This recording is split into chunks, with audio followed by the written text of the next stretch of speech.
నమస్తే, welcome to our channel. నేను సౌజన్య. రాబోయేటువంటి ఆంధ్రప్రదేశ్ ఎన్నికల్లో జగన్మోహన్ రెడ్డి ఓడిపోవడం ఖాయమని కేంద్ర ఇంటెలిజెన్స్ నివేదిక ఇచ్చింది. సో అందుకోసమని జగన్మోహన్ రెడ్డిని పక్కన పెట్టినట్టుగా తెలుస్తోంది మోదీ గారు. ఎట్టి పరిస్థితుల్లో అయినా మోదీ గారి అపాయింట్మెంట్ కావాలి అని చెప్పేసి టైమ్స్ నౌ చేత జగన్మోహన్ రెడ్డి గారు అదే తాడేపల్లి ప్యాలెస్ నుంచి ఒక సర్వే వెళ్ళింది. సో దాన్ని టైమ్స్ నౌ ఇచ్చినట్టుగా ప్రచారం జరుగుతోంది. ఇది ఎంతవరకు వాస్తవం ఏంటి ఈ అంశానికి సంబంధించి మనతో మాట్లాడడానికి, వారి విశ్లేషణను మనతో పంచుకోవడానికి ఈరోజు మనతో పాటు ఉన్నారు సీనియర్ పొలిటికల్ అనలిస్ట్ రాజేష్ అప్పసాన గారు ఉన్నారు. వారితో మాట్లాడదాం. నమస్తే అండి. సో టైమ్స్ నౌ చేత తాడేపల్లి ప్యాలెస్ జగన్మోహన్ రెడ్డి గారు ఒక సర్వేని వెల్లడించుకోవడం జరిగింది. ఎందుకనంటే మోదీ గారు అపాయింట్మెంట్ కోసం కేంద్ర ఇంటెలిజెన్స్ ప్రకారం కూడా వాళ్ళ నివేదిక ఇచ్చిన దాని ప్రకారం రాబోయేటువంటి ఆంధ్రప్రదేశ్ ఎన్నికల్లో టీడీపీనే వస్తోంది, జగన్మోహన్ రెడ్డి ఓడిపోవడం ఖాయం అన్నట్టుగా తెలుస్తోంది. అందుకే మోదీ జగన్మోహన్ రెడ్డిని పక్కన పెట్టినట్టుగా ఇలాంటి చాలా వార్తలు బయట ప్రచారంలో జరుగుతున్నాయి. ఇవన్నీ ఎంతవరకు వాస్తవం, అసలు ఏంటంటారు? ఒకటి వాస్తవాన్ని పరిస్థితి ఏంటి అంటే టైమ్స్ నౌ ఈ రోజే మొట్టమొదటిగా తన సర్వే ఫలితాలు ఇవ్వాలి. టైమ్స్ నౌ గత కొన్నాళ్ళుగా జగన్మోహన్ రెడ్డి గారికి 24 out of 25 ఎంపీ సీట్స్ రాబోతున్నాయని, నిన్నైతే 25 out of 25 అంటే మొత్తం జగన్మోహన్ రెడ్డి గారు క్లీన్ స్వీప్ చేసేయబోతున్నారు అని చెప్పని పార్లమెంట్ స్థానాలు ఆయనకే దక్కబోతున్నాయని చెప్పని సర్వే ఫలితాలు విడుదల చేయడం జరిగింది. ఇక్కడ మనం గమనించుకుంటే సహజంగా ఏంటంటే ఇది టైమ్స్ నౌ వాళ్ళ అంటే వాళ్ళ క్రెడిబిలిటీకి దిగజారుడికి ఒక పరాకాష్ఠ ఇది. ఈ మధ్య వచ్చిన వార్తలు ఏంటి, ఆంధ్రప్రదేశ్ రాష్ట్ర ప్రభుత్వ బ్రాండింగ్ పెంచడం కోసం అని చెప్పని టైమ్స్ నౌ తోటి ఆంధ్రప్రదేశ్ రాష్ట్రం 25 కోట్ల రూపాయలతో ఒప్పందం చేసుకుంది. అంటే టైమ్స్ నౌకి ఆంధ్రప్రదేశ్ రాష్ట్ర ప్రభుత్వ డబ్బు వాళ్ళకి చెల్లించి ఆంధ్రప్రదేశ్ రాష్ట్రానికి సర్వీసెస్ టైమ్స్ నౌ నుంచి వాడుకుంటున్నారు. మీడియా ప్రమోషన్ కోసం, ఆంధ్రప్రదేశ్ రాష్ట్ర ప్రభుత్వ బ్రాండింగ్ పెంచడం కోసం, జగన్మోహన్ రెడ్డి గారికి ఎలివేషన్ ఇవ్వడం కోసం ప్రజలు కట్టిన పన్నుల డబ్బు వాళ్ళకి చెల్లించారు. వైసీపీ పార్టీ క్రెడిబిలిటీ పెంచడానికో, వైసీపీ అధ్యక్షుడిగా జగన్మోహన్ రెడ్డి గారి క్రెడిబిలిటీ పెంచడానికో ఒక మీడియా సంస్థనో లేదు ఒక కన్సల్టెంట్ ఎవరైనా అపాయింట్ చేసుకున్నారు అని అంటే సరే మనం కూడా అర్థం చేసుకోవచ్చు. అవి వాళ్ళ పార్టీ ఫండ్స్ కదా మీకేంటి అని చెప్పని ఎవరైనా మాట్లాడతారు. కానీ ఇక్కడ ట్యాక్స్ పెయిడ్ మనీ, అది ట్యాక్స్ పేయర్స్ మనీ, ప్రజలు తమ రెక్కల కష్టంతో కట్టిన పన్నుల డబ్బు ప్రభుత్వ క్రెడిబిలిటీ పెంచడం కోసం ఒక మీడియా సంస్థకి చెల్లిస్తూ ఉన్నారు. ఆ చెల్లించిన దానికి బహుమతిగా అంటే ఆటోమేటిక్ ఎప్పుడైతే ఒకరి నుంచి ఒకరికి డబ్బు లావాదేవీలు జరుగుతాయో వాళ్ళ మధ్య ఒక ర్యాపో డెవలప్ అవుతుంది. ఒకరి దగ్గర చేజాచి డబ్బు తీసుకున్నా ఇచ్చిన ఆ ఇద్దరి మధ్య ఒక అనుబంధం ఏర్పడుతుంది. ఆ అనుబంధం ఏర్పడిన తర్వాత దాన్ని 100 రకాలుగా వక్రీకరించి తమ అవసరాలకు వాడుకోవడానికి ఆస్కారం ఉంటుంది. ఎప్పుడైతే ఆంధ్రప్రదేశ్ రాష్ట్ర ప్రభుత్వంతో టైమ్స్ నౌ ఒప్పందం చేసుకున్న డబ్బు తీసుకుందో ఆంధ్రప్రదేశ్ రాష్ట్ర పనితీరు ఎట్లా ఉంది, అది అంటే ప్రోగ్రెసివ్ గవర్నమెంట్గా ఉందా, డిస్ట్రక్టివ్ గవర్నమెంట్గా ఉందా అనేది ఆ ప్రభుత్వ పాలనా బాధ్యతలు చేపట్టిన మొట్టమొదటి వారంలోనే అది ప్రూవ్ చేసుకుంది. ప్రజావేదిక కూల్చివేత, అన్నా క్యాంటీన్ల రద్దు, ఇసుక పాలసీ రద్దు, పవర్ పర్చేసింగ్ అగ్రిమెంట్ల రద్దు, ఇట్లాంటి రద్దులతో ప్రస్థానం మొదలుపెట్టిన ప్రభుత్వం జగన్మోహన్ రెడ్డి గారి ప్రభుత్వం. ఏ ప్రభుత్వం అయినా సరే తొలి అడుగులు అనేది కన్స్ట్రక్టివ్ దిశగా ఉంటాయి. అంటే ఒక మంచి పథకం అనౌన్స్ చేయటమో, ప్రజలకే మేలు చేసి ఒక నిర్ణయం ప్రకటించడమో, లేదు ఒక కొత్త కంపెనీని గ్రౌండింగ్ చేయించుతున్నామని చెప్పని దానికి ఒక శంకుస్థాపన చేయటమో, ఇటువంటి ఒక పాజిటివ్ మూడ్ తోటి ఏ ప్రభుత్వ పరిపాలన అయినా మొదలు పెట్టాలని కోరుకుంటారు. సహజంగా మనం ఒక కొత్త కాపురం బిగించేసామనంటే ఆ ఇంట్లో పాలు పొంగియటం ద్వారా ఒక శుభ సూచకమైన కార్యక్రమం ద్వారా లైఫ్ బిగిన్ అవ్వాలని చెప్పని ఎవరైనా కోరుకుంటారు.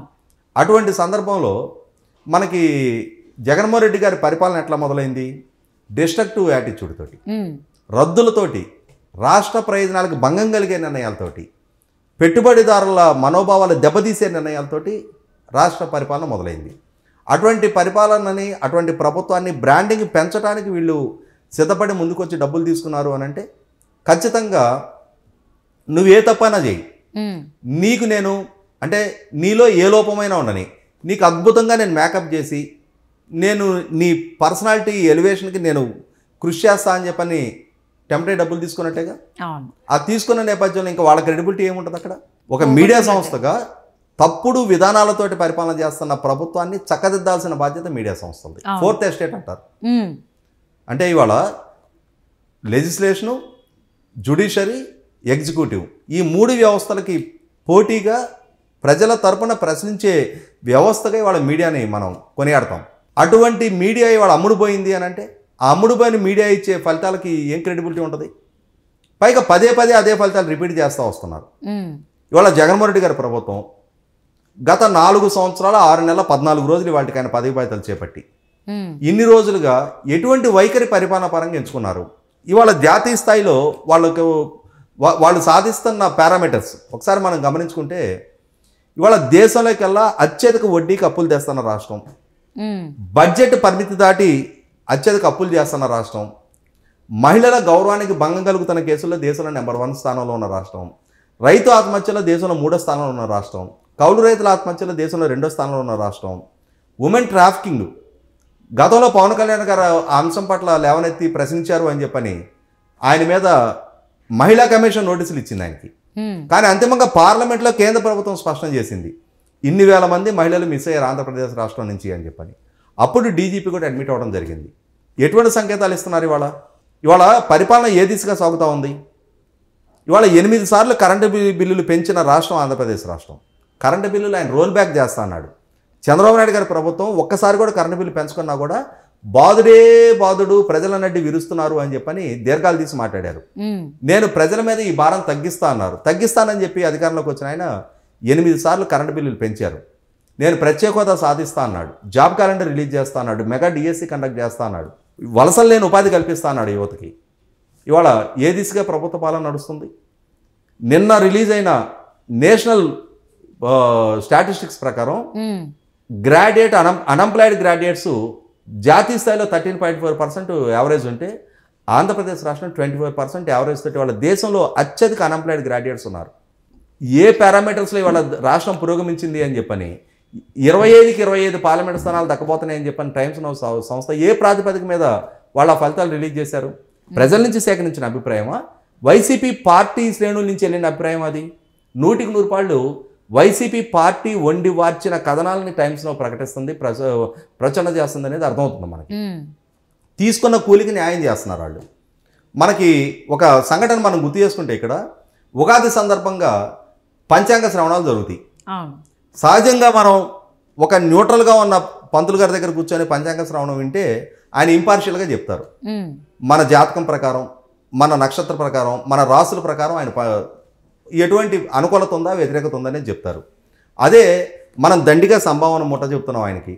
మనకు అనుకూలంగా చెప్పకపోతే, మనకు వ్యతిరేక ఫలితాలు ఆయన చెప్తే, మనకు మనోరంజకంగా ఆయన చెప్పేది అనుకూలంగా లేకపోతే సంభావన ఎక్కువ ఇస్తామో తక్కువ ఇస్తామో అనే అనుమానం ఆయనకుంటే అసలు మీరు అద్భుతం అండి, అమోఘం అండి, బ్రహ్మాండం అండి, భజగోవిందం అండి అని చెప్పని మనకు చెప్తారు ఆయన.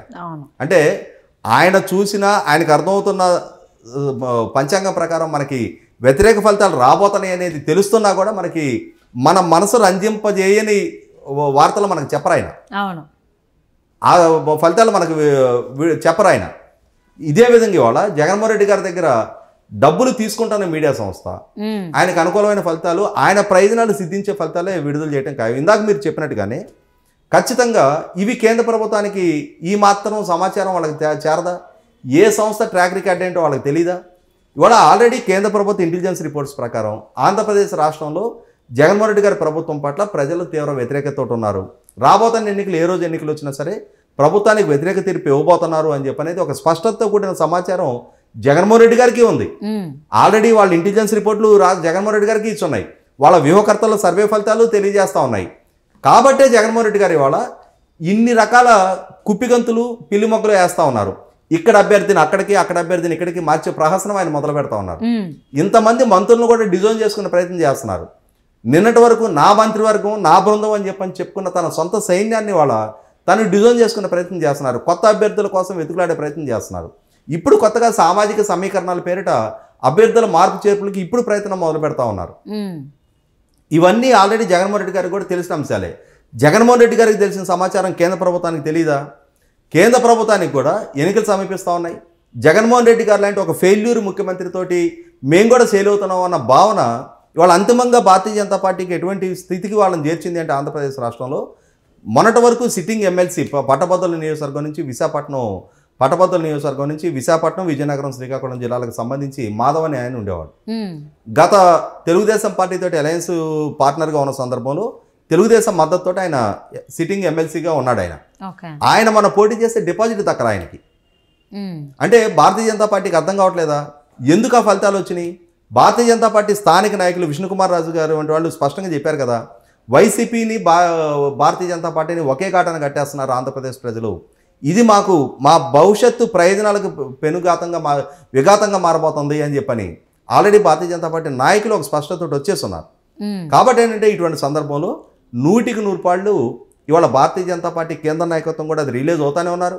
అవుతున్న సందర్భంగా నేను నిన్నటి వరకు జగన్మోహన్ రెడ్డి గారికి పట్ల నరేంద్ర మోడీ గారికి పితృవాత్సల్యం ఉంది అని చెప్పని కేంద్ర ఆర్థిక శాఖ మంత్రి గారు చాలా స్పష్టంగా చెప్పడం జరిగింది. జగన్మోహన్ రెడ్డి గారు ప్రతి తప్పుని వాళ్లే కాపాడుతూ వచ్చారు, ప్రతి ఉల్లంఘనని వాళ్లే సమర్థిస్తూ వచ్చారు. అసలు ఏం తప్పు జరగలేదు అని చెప్పని వాళ్లే అండర్ ది కార్పెట్ కప్పిపెట్టే ప్రయత్నం కేంద్ర ప్రభుత్వం వైపు నుంచి చేసుకుంటూ వచ్చారు.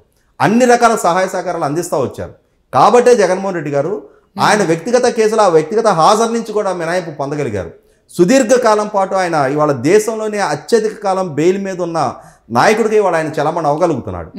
పైగా ఆయన మీద ఉన్నది ఒక కేసు అర కేసు కాదు, పదుల సంఖ్యలో కేసులు ఉన్నాయి. కేసులు ఉండటమే కాదు, ఆ గ్రావిటీ ఆఫ్ ఛార్జెస్ ఆయన మీద మోపపడ్డ ఆరోపణలు కూడా వేల కోట్ల రూపాయల మిస్అప్రోప్రియేషన్కి సంబంధించిన ఆరోపణలు ఉన్నాయి.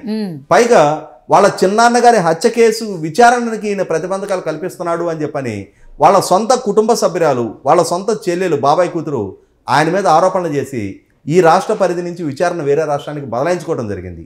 ఇన్ని అంశాలు వాళ్ళ సమాజానికి తేటతలం అవుతున్న సందర్భంలో కూడా కేంద్ర ప్రభుత్వంలో పెద్దలుగా ఉన్నాళ్ళు జగన్మోహన్ రెడ్డి గారి చేతుల మీదుగా జరుగుతున్న వ్యవస్థల విధ్వంసాన్ని అడ్డుకట్టేసే ప్రయత్నం ఏ స్థాయిలో కూడా చేయకపోయినా ఈరోజు ఇప్పుడు ఎన్నికలు సమీపిస్తున్న సందర్భంగా ఒక ఫేస్ సేవింగ్ కోసం ఈరోజు వాళ్ళు జగన్మోహన్ రెడ్డి గారిని డిజైన్ చేసుకునే ప్రయత్నం చేస్తున్నట్టుగా, జగన్మోహన్ రెడ్డి గారు మళ్ళీ తిరిగి వాళ్ళని తన అదుపాజ్ఞంలోకి తెచ్చుకోవడానికి తన మాట వినే విధంగా గతంలో లాగా తనకు సహాయ సహకారాలు అందించే విధంగా చేయడం కోసం అని చెప్పని ఒక ఫ్యాబ్రికేటెడ్ సర్వే ఫలితాలతోటి వాళ్ళని ఏమార్చాలనే ప్రయత్నం చేసినా కూడా వాస్తవ పరిస్థితులు ఏంటనేది వాళ్ళకుండే సమాచారం ఇటువంటి మీడియా సంస్థలు చాలా వాళ్ళ చేతిలో ఉంటాయి. వాళ్ళకి ఇంటర్నల్ సమాచారం వాళ్ళకు ఉంటుంది. కాబట్టి అంతిమంగా భారతీయ జనతా పార్టీ అయినా రాజకీయంగా వాళ్ళ భవిష్యత్తు ప్రయోజనాలు దృష్టిలో పెట్టుకుని వాళ్ళు నిర్ణయాలు చేస్తారు తప్ప జగన్మోహన్ రెడ్డి గారి కీ ఇస్తే ఆడే బొమ్మల్లాగా వాళ్ళు కూడా ఎల్లకాలం ఆడరు. ఇది 100% జగన్మోహన్ రెడ్డి గారికి కూడా ఆ వాస్తవ పరిస్థితి రిలీజ్ అయ్యారనేది అర్థమవుతానే ఉంది. ఇవాళ టైమ్స్ నౌ లాంటి ఒకనాడు కొంచెం క్రెడిబిలిటీ ఉన్న సమాచార సంస్థగా ప్రజల్లో ఉన్న పరువుని పరపతిని దానికదే అంటే ఇటువంటి కిరాయి వార్తలు ప్రసారం చేయడం ద్వారా ప్రచురణ చేయడం ద్వారా తన విశ్వసనీయతని తనే సమాజంలో కోల్పోతుంది. ఎస్ అండి. సో అందరికీ తెలిసిందే ఆంధ్రప్రదేశ్లో ఏ ప్రభుత్వం రాబోతోంది నెక్స్ట్ అని కేంద్ర ఇంటెలిజెన్స్ ఇవ్వడమే కాదు. సో అందరికీ అది తెలుసు కాబట్టి అయినా కానీ వీళ్ళు అది కాదు అని మభ్యపెట్టేటువంటి ప్రయత్నం చేస్తున్నారు. టైమ్స్ నౌ వాళ్ళు కావచ్చు, తాడేపల్లి ప్యాలెస్ నుంచి వెళ్తున్నటువంటివి కావచ్చు. సో చూద్దాం ఏం జరుగుతుంది అసలు ఏంటి అని. Thank you so much for spending your valuable time with Rajesh గారు.